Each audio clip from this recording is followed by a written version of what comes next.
أمي وحدها بالبيت، فقرروا هي وأبوي إنه يزوجوني، طبعا باختياري ورغبتي، لأن البيت ما بي بس أمي، على مود تساعدها بالبيت بشغل البيت وشغلات كثيرة بالبيت مطلوبة. اجت الأيام مشيت على البنية مشية رسمية، أقربائي صارت مشية وأهل البنت وافقوا، والبنية أيضا قبلت بهذا الشيء. كملت الشغلة وخطبت البنية. بعدها فترة من الزمن صرت أتعرض إلى تهديد وشتم برسائل ومنشورات عبر التواصل الاجتماعي، وأيضا تعرضت إلى ضرب في يوم من الأيام بالليل. من صارت هيك شغلات بي أنا توقف عندي الزمن، صرت أفكر بالموضوع، وأني بأحلى أيام حياتي هي اللي هي فترة الخطوبة. يعني أنا شاب حالي حال أي شاب عراقي خاطب بنية ويريد يكون نفسه ويعيش حياة الإنسان الطبيعية، فحاولت أتخطى هذه الأمور كلها، الخاطر أهلي بالبداية والخاطر البنية، والحمد لله الأمور عدت. قبل الزواج بيوم إجاني تهديد عبر التواصل الاجتماعي إنه يقتلوني بيوم عرسي. اتزوجت، مر العرس على خير، وبعد الزواج بفترة من الزمن إنه كل بيت تصير بيه مشاكل، بس أنا صارت مشكلة وياه شخصيا بعد الزواج ب26 يوم، يعني بعد شهر العسل اللي أحلى أيام الزواج هو شهر العسل. بعد ب26 يوم أنا غادرت البيت وياي زوجتي بالصيف بشهر آب، فسكنت ببيت الأقرباء إن البيت لا ملبوخ ولا أي شيء، بحيث الشمس تدخل علينا من زرف الحائط، ومولدة ماكو كهرباء مو زينة كلش.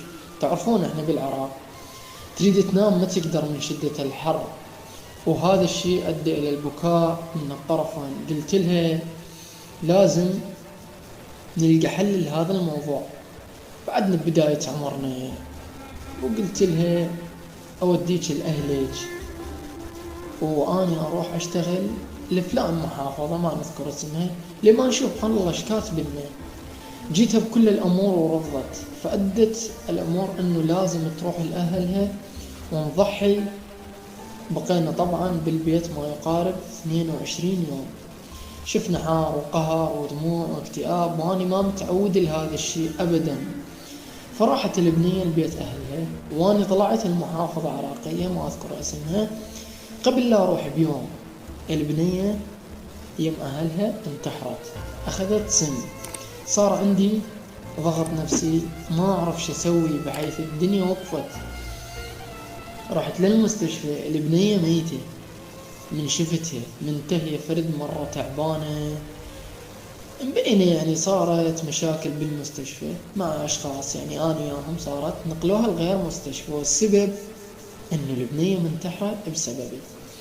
أنا تحملت هذا الشيء لخاطرها، لأن المقابل إنسان، وكل إنسان عنده طموح وعنده هدف، يريد يتزوج، يريد يعيش، يريد أكو أمور كثيرة. ثاني يوم الصبح رحت الغير محافظة حتى أدور على شغل، 3 أيام أدور على شغل ما لقيت، ومكان ما عندي بنفس هاي المحافظة.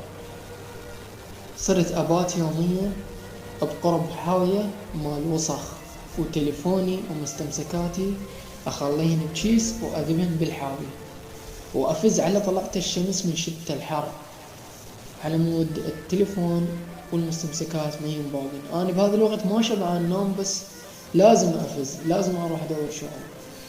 فبوقتها أنا ما بجيبي ولا ربع دينار، أروح للمطاعم الأكل الزايد الفضايل أكلهن وأرجع. عزة نفسي ما تخليني أجدي على العالم. ضرب لي أحد الأصدقاء إنه أني بهيج مكان، شلون درى ومنين ما أعرف، وأنا بذاك الوقت ما حد يعرف أني وين، حتى أهلي ما يدرون بي. رحت للشخص، بقيت يمه ما يقارب 60 يوم وتليفوني مغلق. أسمع أخبار عن زوجتي صارت زينة وتخطت الأمور والحمد لله.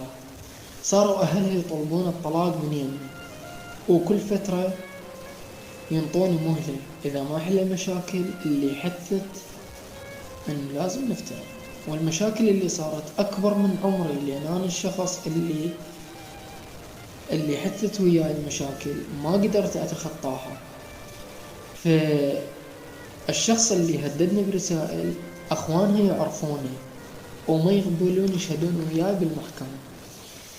يعني إذا طلق البنية راح أخسرها، وإذا ما طلقها راح أخسر أهلي.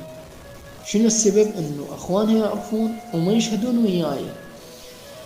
فبقيت بعيد عن الطرفين اللي ما نشوف الله ايش كاتب لنا، نشوف الأمور شلون تصير.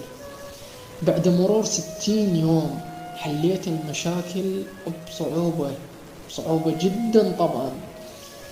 رجعنا للبيت أني وزوجتي والحمد لله. فإجت أيام إنه مرتي نفسها صار من يمها يعني إهمال وتقصير، يعني إلى درجة لا تطاق. أني أحكي وياها بهذا الشيء ما يقارب 6 أشهر. طيل هاي الفترة ما سمعت مني رغم التضحية اللي ضحيتها بكل شيء على مودها. فأنا قررت لازم نترك بعض. صح صعبة، لكن ما طلع بيدي غير حل. فتركنا بعض وكل شيء انتهى بيناتنا، وعندي طفل وعايش حياة جدا مملة. وأدعي لها يعني تعيش حياة سعيدة إن شاء الله. والمقصد من القصة إنه لا تستعجل بالزواج، لأن الزواج لا يوم ولا شهر ولا سنة. الزواج الحقيقي هو للنهاية. طول عمرك تبقى ويا الشخص اللي أنت تختاره. ولا تغلطون مثل ما غلطت أني. اختاروا بأنفسكم ولا تستعجلون. شوف الشخص، اسأل عنه، وعيش بحياة سعيدة خالية من المشاكل. ولا تخلي صديق أو أخ أو أي واحد من الأهل يتدخل باختيارك، لأن إذا أحد تدخل على مرور الزمن راح أنت بنفسك تندم وتقول أنا وين كنت لو ما سمعان من فلان أو من أهلي أو من أخي. فلا تستعجلون بالاختيار، واختاروا بأنفسكم.